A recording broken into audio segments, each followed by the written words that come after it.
بمشاعر يملأها الحزن وبقلوب مؤمنة بقضاء الله وقدره.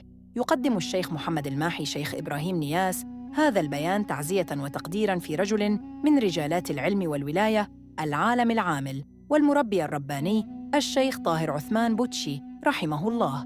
وفيما يلي نص التعزية. بسم الله الرحمن الرحيم، وصلى الله على سيدنا محمد وعلى آله وصحبه وسلم تسليماً.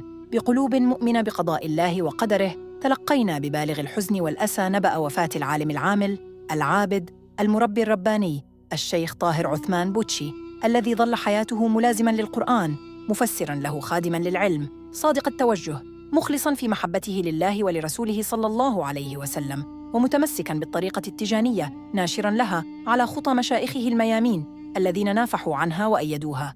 وإننا لنتقدم بخالص التعازي وأصدق المواساة إلى كبير أولاده الشيخ إبراهيم بوتشي، وإلى أسرته الكريمة، وإلى كافة محبيه وتلامذته، وإلى أهل الفيضة التجانية في نيجيريا وسائر بلاد المسلمين.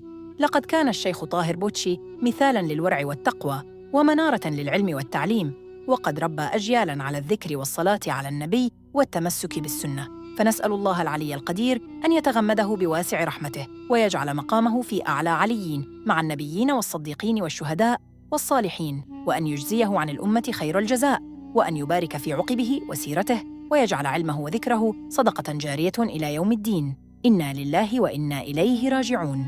والسلام عليكم ورحمة الله وبركاته.